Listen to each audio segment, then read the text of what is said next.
Coming up today on This Is True Really News, an Ohio woman. If that's the sort of thing that rivets you to your seat, Less than you'd think, dude. is the show for you.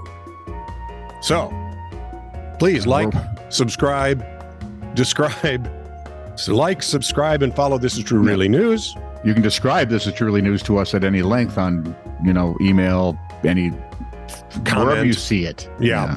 And if you'd like to send us a story that you think we might fancy, send it to TITR@netradio.network. Well, thank you for your support. This is True, Really News with Scott Combs and Tony Vercanis. All the news you're about to hear is true. Really? As far as you know. So it's Missouri. There's a high school teacher there, says he's been placed on leave. I'm sorry. Deal. So in Missouri, there's a high school teacher there, says she's been placed on leave. Why? After officials discovered that she was performing on a pornographic website to supplement her salary. Where is she from? What state? Missouri. Okay.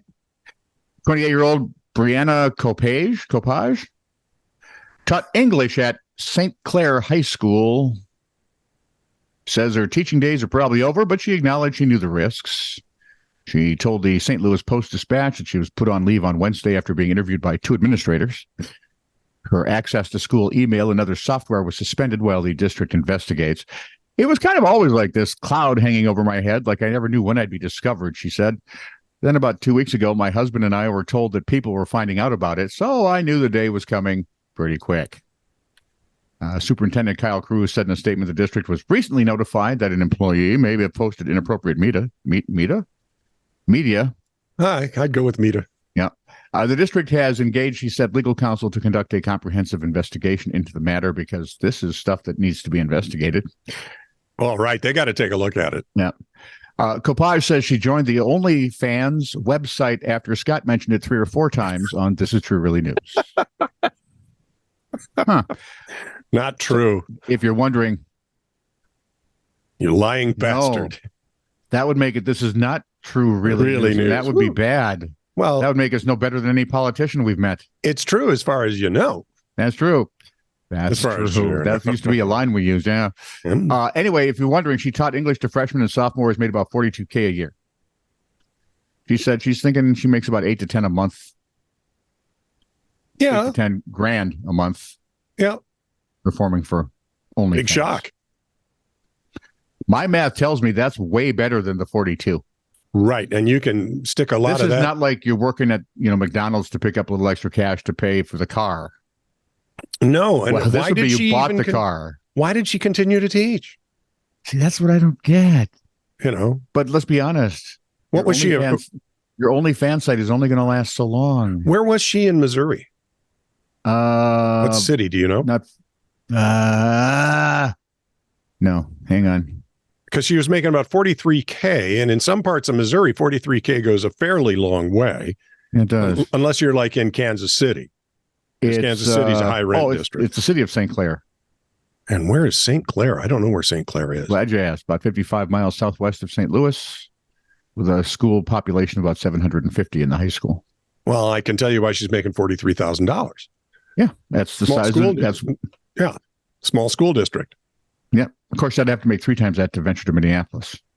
Right. 10 times that to venture to Minneapolis. Well, that and a cookie. I don't feel safe even passing by it. An Ohio woman. If it's a Robbinsdale, I get scared. An Ohio woman who died during a routine surgery performed by a controversial doctor was allegedly propped up to make her look alive in an effort to fool her family into believing she had survived the procedure, according to the lawsuit. Mm-hmm. The family of Sheila Sue Trimble claims the 65-year-old was in good health when she entered Adena Health in Chillicothe for a heart catheterization on August 18th. That procedure was a straightforward and routine one, the suit claims. And my wife works for a company who does that. And mostly it is. There is always risk. Yep, that's surgery. True. I mean, there always is. Yeah. They allege that they were urged to turn off Trimble's life support despite hospital staff knowing that she'd already died.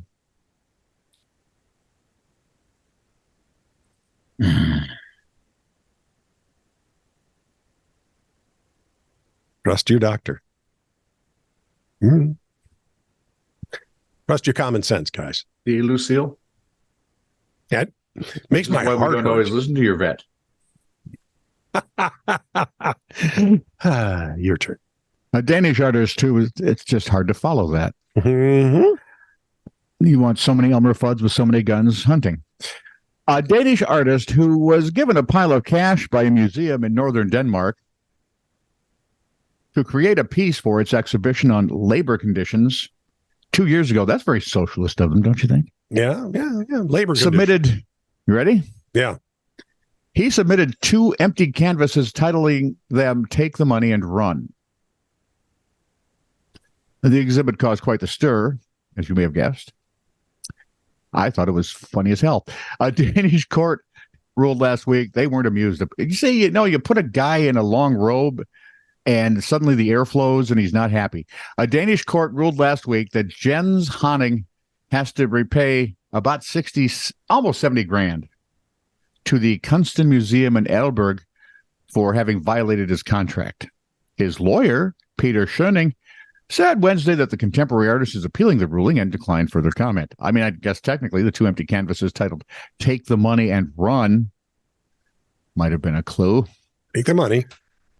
Run. His museum had commissioned him back in 2021 to recreate 2 of his earlier pieces featuring banknotes attached to canvases representing the average annual wage in Denmark and Austria. Instead, he submitted 2 empty canvases for the exhibition entitled Work It Out. And he said the artwork represented his current work situation and kept the money. Right up till there, dude, I was with you. You're a jerk. Why would they do it twice? Why would they hire him a second time? Well, because the first one worked.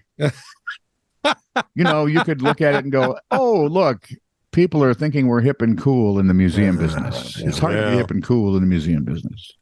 Speaking of hip and cool, or hip and not so cool, or broken hip. Neither hip nor cool. There's where we want to be. Australia's Northern Territory Chief Minister, Natasha Fyles, has been left with a slightly blackened eye after a cream-covered crepe was shoved in her face at a Darwin market. The territory leader fronted the media Monday afternoon with a faint mark under her left eye, saying she would not be deterred from doing her job, despite this damage. Footage shared on social media showed a woman rushing towards Ms. Fyles as she left a bank and shoving what was described as a whipped cream crepe into her face. Hey. The crepe thrower says she was driven to frustration when she tried to raise a health issue with Ms. Fyles during her time as health minister. I said, my husband needs an exemption from his work to get the jabs because he's had a stroke and he's waiting for a heart operation. And she wrote back, not worthy of response. What? Wow. Then the woman said, I thought I could be a Richard. Right? Do you think a cream pie is an assault? It's a fresh cream pie. Or a fresh cream crepe. No, I've got to tell you, that's just not helping at all. No, but was not as helpful as you thought, but it was a little bit funny. Yeah, but I think the judge should take a look at this and say, okay, so here's the remedy. You get to shove a cream pie in her face, but I'm not doing anything else. Yeah. Because you're a jerk. If you could all just leave the premises quietly. Yeah, before I have the bailiff kick you 2 nuts in the butt. You do like that line. I love that line. How long have I known you? 40 years. For more than 40 years now, Ace. Yeah. Oh, yeah. Wow. Still uses that same line. Well, Bert Breathed wrote it for me. I don't think he wrote it just for you. Well, I like to think so. I've met him, so he's a close personal friend. Personal friend, yes, he is. This is true, really news. Send email to TITR@netradio.network.